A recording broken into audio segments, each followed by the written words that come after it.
2026 അധികാരത്തിലെത്തും എന്നാണ് അമിത്ഷാ വാർഡ് തല നേതൃസംഗമം ഉദ്ഘാടനം ചെയ്തുകൊണ്ട് പറഞ്ഞത്. ബി.ജെ.പി. മുന്നോട്ട് വയ്ക്കുന്നത് ചെറിയ ലക്ഷ്യമല്ല. ഇത് ഇനിയിപ്പോൾ ഏതാണ്ട് 10 മാസം തികച്ചില്ല തെരഞ്ഞെടുപ്പിന്. ഈ ലക്ഷ്യം ബി.ജെ.പി. സാധിക്കുമോ? ലക്ഷ്യത്തിലെത്തുമോ? അദ്ദേഹം ചൂണ്ടിക്കാട്ടിയതിന് രണ്ട് സംസ്ഥാനങ്ങളാണ്. ഒന്ന് ആസാം, അതോടൊപ്പം തന്നെ ഒറീസയും. ഒറീസയുമായി ബന്ധപ്പെട്ടാണ് ഇപ്പോൾ കുറച്ച് നാളുകളായി തന്നെ കേരളത്തെ താരതമ്യം ചെയ്തു വരുന്നത്. ഒറീസയുടെ വോട്ട് ശതമാനമാണ് നിലവിൽ കേരളത്തിലും ബി.ജെ.പി. കാരണം 5 വർഷം മുൻപ് ഒറീസയിൽ ബി.ജെ.പിക്ക് എത്ര ശതമാനം വോട്ടുണ്ടായിരുന്നു അതിന് സമാനമായ ഒരു വോട്ടിംഗ് ശതമാനമാണ് ഇപ്പോൾ ബി.ജെ.പി. നിൽക്കുന്നത്. അവിടെ നിന്നും അതിവേഗം തന്നെ വളരുവാൻ ഒറീസയിൽ ബി.ജെ.പിക്ക് കഴിഞ്ഞിട്ടുണ്ട്. പക്ഷേ ബി.ജെ.പിയെ കേരളത്തിൽ വലിയ രീതിയിൽ പ്രതിസന്ധിയിലാക്കുന്നതും ഒറീസയുമായി നാം താരതമ്യം ചെയ്യുമ്പോൾ ഏറ്റവും പ്രധാനപ്പെട്ട ന്യൂനപക്ഷങ്ങളുടെ വലിയ സ്വാധീനമാണ്. ഒറീസയിൽ അത്രത്തോളം ന്യൂനപക്ഷങ്ങൾക്ക് വലിയ സ്വാധീനമില്ല. മറിച്ച് കേരളത്തിലാണെങ്കിൽ ആ സ്വാധീനമുണ്ട്. ആ സ്വാധീനമുള്ള ന്യൂനപക്ഷത്തെ തങ്ങളുടെ പാളയത്തിലേക്ക് അടുപ്പിക്കുക എന്നത് തന്നെയാണ് ബി.ജെ.പിയുടെ ലക്ഷ്യം. അത് നരേന്ദ്രമോദിയും അമിത്ഷായും അടക്കമുള്ളവർ പലതവണ അത് പ്രഖ്യാപിക്കുകയും പിന്നീട് നാം കണ്ടിട്ടുണ്ട്. ക്രിസ്മസുമായി ബന്ധപ്പെട്ടും മറ്റു പല കാര്യങ്ങളിൽ നരേന്ദ്രമോദി തന്നെ മുൻകൈയെടുത്ത് ഈ പള്ളിയിൽ സഭയിലെ നേതൃത്വവുമായി സംസാരിക്കുന്നത് നാം ഡൽഹിയിൽ ഉൾപ്പെടെ കണ്ടിട്ടുണ്ട്. ഡൽഹിയിൽ നടക്കുന്ന പല ക്രിസ്മസ് പരിപാടികൾക്കും നരേന്ദ്രമോദിയുടെ സാന്നിധ്യം തന്നെയുണ്ട്. പക്ഷെ അതിൽ ഏറ്റവും അധികം പങ്കെടുക്കുന്ന മതമേലധ്യക്ഷന്മാരാണ് കേരളത്തിൽ നിന്നുള്ളവരാണ്. അതിൽ നിന്ന് തന്നെ കൃത്യമായൊരു ലക്ഷ്യമുണ്ട്, എങ്ങനെയെങ്കിലും കേരളം പിടിക്കുക എന്നത്. നാം നോക്കുകയാണെങ്കിൽ അറിയാം, ബി.ജെ.പിക്ക് ഇപ്പോൾ പല സംസ്ഥാനങ്ങളിലും അവർ നേടിക്കഴിഞ്ഞു. ഇനിയുള്ളത് ഈ കേരളം, തമിഴ്നാട്, ദക്ഷിണേന്ത്യയിലാണ്. ദക്ഷിണേന്ത്യയിൽ ഏറ്റവും കൂടുതൽ അടിത്തറ ഉള്ളത് പക്ഷേ കേരളത്തിലാണ്. തമിഴ്നാട്ടിലൊന്നും വലിയ രീതിയിൽ അടിത്തറയില്ല. പക്ഷെ നേതാക്കളും മറ്റ് സഖ്യത്തിൽ ചേരാൻ പാർട്ടികളെല്ലാം വലിയ രീതിയിൽ ഉണ്ടെങ്കിലും കേരളത്തിൽ അങ്ങനെ ഒരു സ്വാധീനമില്ല. പക്ഷെ സംഘടനാപരമായി വലിയ സ്വാധീനമുണ്ട്, നേതാക്കളുടെ കുറവുണ്ട്. അത് പരിഹരിക്കാനുള്ള വലിയ ശ്രമം തന്നെയാണ് ഇപ്പോൾ പാർട്ടിക്കുള്ളിൽ നടന്നു വരുന്നത്. അതിൻ്റെ ഭാഗമാണ് രാജീവ് ചന്ദ്രശേഖർ എന്ന കേരളത്തിന് പുതിയ ഒരു വ്യക്തിയെ. കേരളത്തിന് അങ്ങനെ രാജീവിനെ കുറിച്ച് അധികം അറിയില്ല. അദ്ദേഹം വരുന്നത് തന്നെ 2024 ഇലക്ഷനോട് കൂടിയാണ് കേരളത്തിൽ അദ്ദേഹം സജീവമാകുന്നത്. അതിനു മുൻപ് തന്നെ NDAയുടെ കൺവീനറെല്ലാം അദ്ദേഹം ആയിരുന്നിട്ടുണ്ട്, അല്ലെ, ചെയർമാൻ. ആ രീതിയിൽ ചില ചുമതലകളെല്ലാം അദ്ദേഹം വഹിച്ചിരുന്നു. പക്ഷെ ജനങ്ങൾക്കിടയിൽ പ്രവർത്തിക്കാൻ അദ്ദേഹം ഇറങ്ങുന്നത് 2024 തെരഞ്ഞെടുപ്പോട് കൂടിയായിരുന്നു. പക്ഷേ അതിനുശേഷം എല്ലാവരും പ്രതീക്ഷിച്ചിരുന്ന അദ്ദേഹം പിന്നീടും ദേശീയ രാഷ്ട്രീയത്തിലേക്ക് മടങ്ങി പോവുകയാണ് നാം കണ്ടത്. പിന്നീട് കേരളത്തിൽ അദ്ദേഹത്തിൻ്റെ സജീവ സാന്നിധ്യമില്ലായിരുന്നു. അങ്ങനെ വിമർശനം ഉൾപ്പെടെ ഉണ്ടാവുകയും ചെയ്ത പശ്ചാത്തലത്തിലാണ് എല്ലാവരെയും അത്ഭുതപ്പെടുത്തിക്കൊണ്ട് രാജീവ് ബി.ജെ.പിയിലേക്ക് കടന്നു വരികയും ഇപ്പോൾ ഒരു ചിട്ടയായ പ്രവർത്തനവുമായി മുന്നോട്ട് പോകുന്നു എന്നൊരു ധാരണ ഉണ്ടാക്കാൻ അദ്ദേഹത്തിന് ഒരു പരിധിവരെ കഴിഞ്ഞിട്ടുണ്ട്. എല്ലാ കാലത്തും ഈ CPM-നെ തന്നെ നോക്കൂ, അവർ എല്ലാ കാലത്തും മാറ്റത്തിന് വിധേയമാകുന്ന ഒരു പാർട്ടിയാണ്. എന്തെല്ലാം പറഞ്ഞാലും ആദ്യത്തെ 1ാം പിണറായി സർക്കാരിൻ്റെ കാലത്ത് ഉള്ള മുഴുവൻ മന്ത്രിമാരെ ഒഴിവാക്കിക്കൊണ്ടാണ് അടുത്ത മന്ത്രിസഭയിലേക്ക് അദ്ദേഹം വരുന്നത്, പിണറായി വരുന്നത്. ആ ഒരു തന്ത്രം തന്നെയാണ് ബി.ജെ.പിയും പല സംസ്ഥാനങ്ങളിലും പയറ്റിയിട്ടുള്ളത്. ഈ നിലവിലെ MP-മാരോ MLA-മാരോ മുഖ്യമന്ത്രിമാരോ മാറ്റിക്കൊണ്ട് പുതിയ മുഖങ്ങളെ വെച്ച് അവിടെ വീണ്ടും പാർട്ടിയെ കൂടുതൽ കാലത്തേക്ക് മുന്നോട്ട് കൊണ്ടുപോകാനുള്ള ഒരു തയ്യാറെടുപ്പ് തന്നെയാണ് ഉണ്ടായിട്ടുള്ളത്. അങ്ങനെ ഒരു മാറ്റം തന്നെയാണ് കേരളത്തിലും ഉണ്ടായത്. ഇപ്പോൾ ഒരു V Muraleedharan, K Surendran, MD Ramesh, Shobha Surendran, അങ്ങനെ കുറച്ച് നേതാക്കളിൽ മാത്രമായിരുന്നു എല്ലാ കാലത്തും ഈ പ്രസിഡന്റുമായി ബന്ധപ്പെട്ട ചർച്ച ഉണ്ടാകുക. കൂടിപ്പോയാൽ ഈ RSSന്റെ നേതാക്കളായ ഒരു വത്സൻ തില്ലങ്കേരി, അല്ലെ, കുമ്മനം രാജശേഖർ, അങ്ങനെയാണല്ലോ അത്ഭുതപ്പെടുത്തിക്കൊണ്ടാണല്ലോ വരുന്നത്. പക്ഷെ കേരളത്തിന് പുറത്തു നിന്നൊരു മുഖം കൊണ്ടുവന്നത് എന്തായാലും അത് ബി.ജെ.പിയിലുള്ള ഒരു മാറ്റം. അതോടൊപ്പം തന്നെ ഡൽഹി കേന്ദ്രീകരിച്ച് നിന്ന് അനൂപ് ആന്റണിയെ കൊണ്ടുവരുന്നു. അദ്ദേഹം ഇപ്പോൾ ജനറൽ സെക്രട്ടറിയായി മാറിയിട്ടുണ്ട്. ആ നീക്കവുമായാണ് മുന്നോട്ട് പോകുന്നത്. അങ്ങനെ മുന്നോട്ട് പോകുമ്പോഴും അമിത്ഷാ ഇതിൽ പറഞ്ഞിരിക്കുന്ന ആദ്യം വരുന്ന തദ്ദേശ സ്വയംഭരണ സ്ഥാപനങ്ങളുടെ ലോക്കൽ ബോഡി ഇലക്ഷനാണ്. ആ തെരഞ്ഞെടുപ്പ് 25% വോട്ട് നേടാൻ ബി.ജെ.പിക്ക് കഴിയുമെന്ന് അദ്ദേഹം പറയുന്നു. അത് അദ്ദേഹത്തിന് പറയുമ്പോൾ പാർട്ടി കൃത്യമായി പ്രവർത്തിച്ച് അതിൽ സാധ്യമാവും. കാരണം കഴിഞ്ഞ ലോക്സഭാ തെരഞ്ഞെടുപ്പ് കാലം പരിശോധിച്ചാൽ നമുക്കറിയാമല്ലോ, ബി.ജെ.പി. മുൻപ് പ്രഖ്യാപിച്ചതായിരുന്നു 2 MP-മാരും അതോടൊപ്പം തന്നെ 20%-ലധികം വോട്ടും നേടുമെന്ന് പറഞ്ഞു. പക്ഷെ ഒരു MP നേടാൻ കഴിഞ്ഞു, 20%-നടുത്ത് വോട്ട് നേടാനും കഴിഞ്ഞിട്ടുണ്ട്. അത് ആ പ്രഖ്യാപനം അവർക്ക് നടപ്പിലാക്കാൻ കഴിഞ്ഞിട്ടുണ്ട്.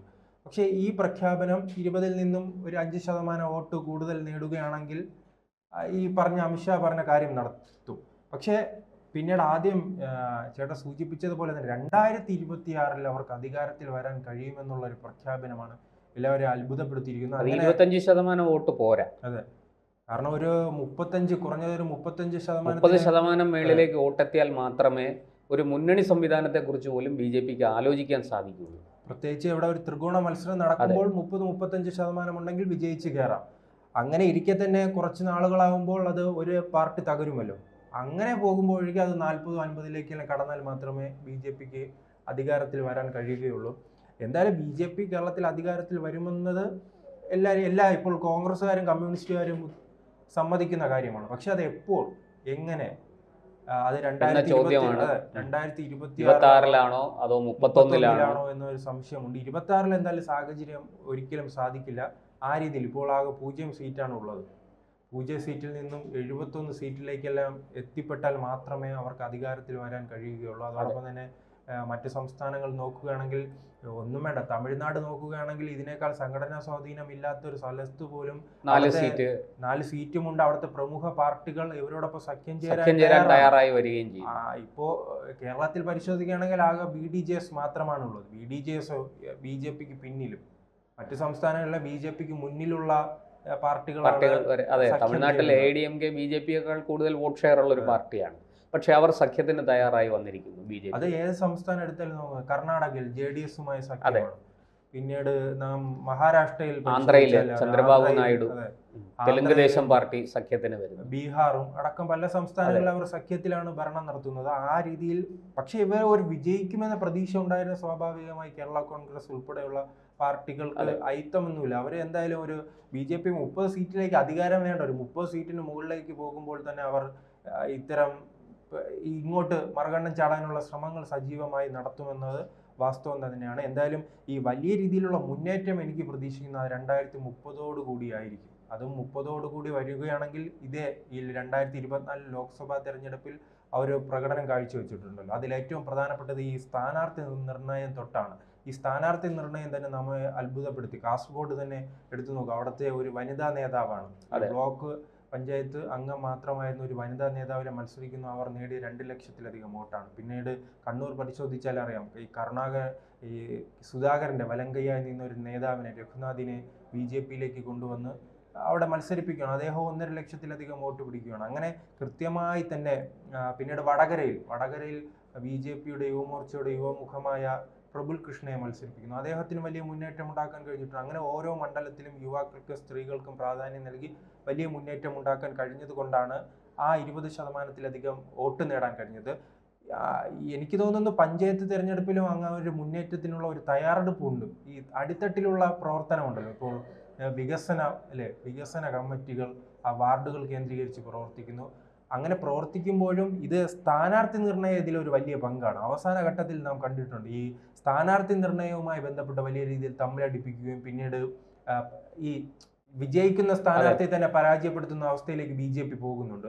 അത് BJPക്കാർ, കോൺഗ്രസ്സുകാർ പറയുന്നതുണ്ടല്ലോ, നിങ്ങൾ BJPയെ കണ്ടുപിടിക്കുക, അവിടെ എന്താ സംഘടനാ സംവിധാനം, അവർ കൃത്യമായി പ്രവർത്തിക്കുന്നു, നേതാക്കളെ വളർത്തിയെടുക്കുന്നു എന്നെല്ലാം പറഞ്ഞ് കോൺഗ്രസ്സുകാർ സംസാരിക്കുന്നത് കണ്ടിട്ടുണ്ട്. പക്ഷേ ഇത് തിരിച്ചാണ്.